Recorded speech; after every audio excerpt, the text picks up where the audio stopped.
सके और मुझे उम्मीद है कि आप ये वीडियो अपने दोस्तों और परिवार के साथ भी साझा करेंगे। सबसे महत्वपूर्ण बात यह है कि यह अध्ययन आपको बुद्धिमानी से चलने में मदद करे।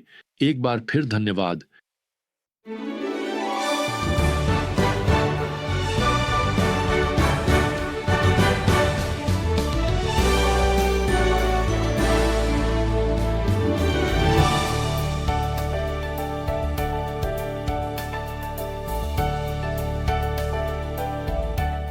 कुछ समय पहले मैंने कुछ काफी दिलचस्प आंकड़े सुने कि अनपेक्षित दुर्घटनाओं से कैसे बचा जा सकता है। इसमें निम्नलिखित दिशा निर्देश सुझाए गए थे, जैसे कि कार, हवाई जहाज, नाव या ट्रेन में यात्रा करने से बचें, क्योंकि ये सभी घातक दुर्घटनाओं के 36% के लिए जिम्मेदार हैं।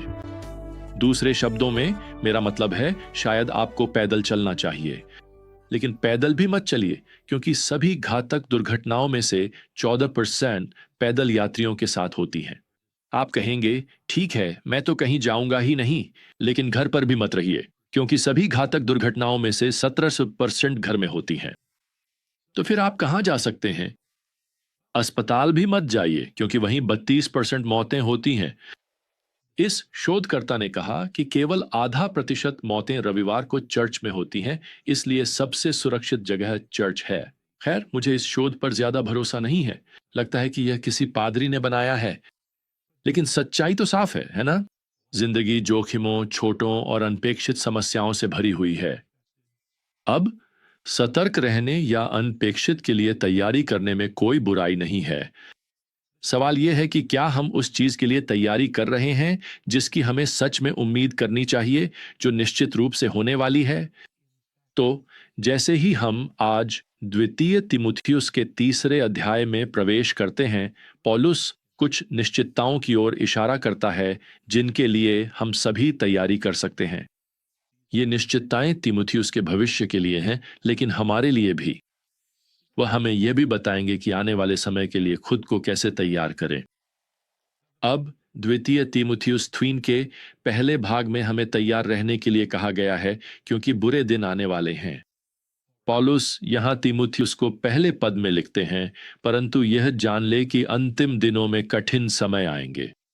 अब पौलुस बताएंगे कि वे कठिन समय किस बारे में हैं, लेकिन सबसे पहले हमें यह जानना जरूरी है कि ये अंतिम दिन किसकी ओर इशारा करते हैं। यह अभिव्यक्ति दरअसल उस पूरे समय को दर्शाती है जो मसीह के जन्म से लेकर मसीह के पृथ्वी पर अपना राज्य स्थापित करने के लिए दूसरी बार आने तक फैला हुआ है।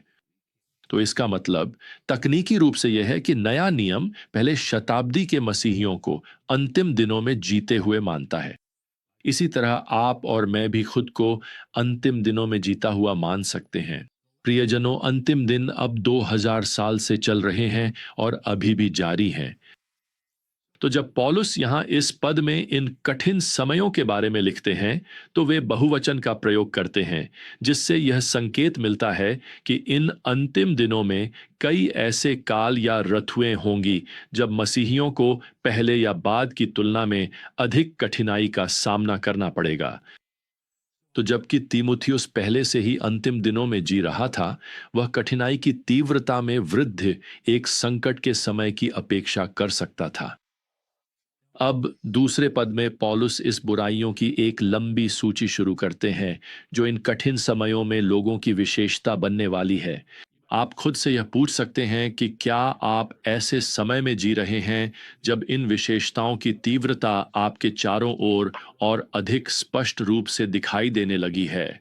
तो यहाँ पद 2 से 4 में इसका वर्णन है। लोग स्वार्थी होंगे, धन के प्रेमी होंगे, घमंडी, अभिमानी, अपमानजनक, अपने माता पिता की अवज्ञा करने वाले, कृतघ्न, अपवित्र, निर्दयी, असंतोषजनक, निंदा करने वाले, आत्मसंयम रहित, क्रूर, भलाई से प्रेम न करने वाले, विश्वासघाती, लापरवाह, घमंड से फूले हुए, परमेश्वर से अधिक सुख के प्रेमी होंगे। अब प्रियजनों, इस सूची में जो शामिल है और जिसे नजरअंदाज करना लगभग बहुत आसान है, वह है माता पिता की अवज्ञा और एक कृतघ्न भावना। हो सकता है आप इन्हें पापों की शीर्ष 20 सूची में न रखें, लेकिन परमेश्वर ने इन्हें यहीं रखा है। आप यह भी देख सकते हैं कि ये कठिन समय उन लोगों द्वारा चिह्नित होते हैं जिन्हें स्पष्ट रूप से उनके प्रेम से पहचाना जाता है, स्वयं से प्रेम, धन से प्रेम, सुख से प्रेम, लेकिन परमेश्वर से कोई प्रेम नहीं। ऐसा इसलिए है क्योंकि वे आत्मकेंद्रित, घमंडी, अहंकारी और अभिमानी हैं, जिसका अर्थ है कि वे अपने अलावा किसी और से वास्तव में प्रेम करने में पूरी तरह असमर्थ हैं। अब यहाँ पद 5 में पौलुस कहता है कि इन लोगों में से कुछ के पास भक्ति का दिखावा तो है, लेकिन वे उसकी शक्ति को नकारते हैं। यह दर्शाता है कि ईसाई धर्म के प्रति कोई बाहरी प्रतिबद्धता तो है, लेकिन उनके धर्म में जीवन को बदलने वाली कोई शक्ति नहीं है। तो यह समस्या केवल बाहर की संस्कृति में ही नहीं है, यह समस्या चर्च के अंदर भी है। लोग खुद को धार्मिक सम्मान की चादर में लपेट लेते हैं और वे अपनी सच्ची, बिना पश्चाताप वाली पापी प्रवृत्ति को छुपाने की कोशिश करते हैं। अब वे बाइबल अध्ययन के लिए नाम तो लिखवा लेंगे, लेकिन पौलुस उन्हें यहाँ 7वें पद में इस तरह वर्णित करता है कि वे हमेशा सीखते रहते हैं, लेकिन कभी भी सत्य की पहचान तक नहीं पहुंच पाते। ऐसा इसलिए है क्योंकि वे वास्तव में उसे जानना नहीं चाहते, क्योंकि वे उसे जीना नहीं चाहते। तो वे बाइबल में तो घुसेंगे, लेकिन बाइबल को अपने अंदर, खासकर अपनी जीवन शैली में घुसने नहीं देंगे। यहां तीमुथियुस से कहा गया है कि ऐसे लोगों से दूर रहो, और सच कहें तो हमें भी ऐसा ही करना चाहिए जब तक कि वह सुसमाचार के लिए ना हो। वे और उनके पसंदीदा झूठे शिक्षक, पौलुस यहां 8वें पद में लिखते हैं, मन से भ्रष्ट हैं और विश्वास के विषय में अयोग्य हैं। अब यहां पौलुस दिलचस्प रूप से भविष्यवाणी करते हैं कि देर सवेर उनकी बुराई उजागर हो ही जाएगी। और मैं आपको बता सकता हूं, मैंने अपनी जिंदगी में बार बार ऐसा होते देखा है, खासकर उन लोगों के साथ जो बाइबल सिखाते हैं। अब पौलुस यह प्रेरित वचन इसलिए लिख रहे थे क्योंकि वे नहीं चाहते कि हम हैरान हों। वे नहीं चाहते कि जब हम इस तरह की बुराई को नेताओं या कलीसिया के लोगों में देखें तो घबरा जाए। ईश्वर को कोई हैरानी नहीं होती। और मैं आपको बताऊं, त्रिएकता, त्रिमूर्ति ने कभी भी आपातकालीन बैठक नहीं बुलाई है, एक बार भी नहीं। यहां तक कि मानवता की बुराई भी इतिहास की बुनावट में इस तरह से बुनी गई है कि ईश्वर के अंतिम उद्देश्य पूरे हो सकें। इसीलिए बाइबल हमें कभी यह नहीं कहती कि हमें अपनी संस्कृति से नाराज होना चाहिए, बल्कि यह कहती है कि हमें मसीह के सुसमाचार के साथ अपनी संस्कृति तक पहुंचना चाहिए। तो हमें तैयार रहना है, यही पहली बात है, क्योंकि बुरे दिन आने वाले हैं। अब तीसरे अध्याय का दूसरा भाग हमें इसलिए दिया गया है क्योंकि पौलुस चाहता है कि हम तैयार रहें, क्योंकि उत्पीड़न बढ़ रहा है। वास्तव में पौलुस यहाँ 12वीं आयत में भविष्यवाणी करता है, निश्चय ही जो भी मसीह यीशु में भक्ति का जीवन जीना चाहता है उसे सताया जाएगा। तो उत्पीड़न अप्रत्याशित नहीं होना चाहिए। तो ये आप इसके लिए कैसे तैयार होते हैं? खैर, वह हमें यहाँ बताता है कि ठीक वही करें जो हम अभी कर रहे हैं। हम बाइबल का अध्ययन कर रहे हैं क्योंकि हम इसे अपने जीवन में लागू करना चाहते हैं। हम अपने जीवन में परमेश्वर के इस जीवित वचन को समर्पित करना चाहते हैं। पौलुस यहाँ तीमुथियुस को 14वीं आयत में याद दिलाता है, परंतु तू जो कुछ सीख चुका है और जिसमें विश्वास किया है उसमें बना रह, यह जानकर कि तूने यह किससे सीखा है। खैर, उसने यह अपनी माँ और अपनी नानी से सीखा था, जैसा कि हमने पहले अध्याय में जाना था। और जैसा कि 15वीं आयत कहती है, तीमुथियुस बड़ा हुआ और उसने पवित्र शास्त्रों का पालन करना सीखा। पवित्र शास्त्रों से तात्पर्य पुराने नियम से है। पौलुस लिखता है कि उन शास्त्रों ने उसे बुद्धिमान बनाया। उन्होंने उसे मसीह यीशु में विश्वास द्वारा उद्धार के लिए तैयार किया। आज हमारे पास पुराने और नए दोनों नियम हैं। हमारे पास तो और भी अधिक है। इसलिए प्रियजनों, आप चाहे किसी भी परिस्थिति का सामना कर रहे हों, शास्त्र आपके लिए उपलब्ध हैं, आपको प्रोत्साहित करने, तैयार करने और जीवन के लिए बुद्धि देने के लिए। इसलिए बाइबल कोई साधारण किताब नहीं है। वास्तव में पौलुस यहाँ पद 16 में लिखता है, सारी शास्त्र परमेश्वर की प्रेरणा से है। आपके अनुवाद में लिखा हो सकता है, परमेश्वर द्वारा प्रेरित।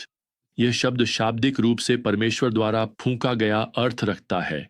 यह परमेश्वर की सांस है। वह इसके लेखक हैं।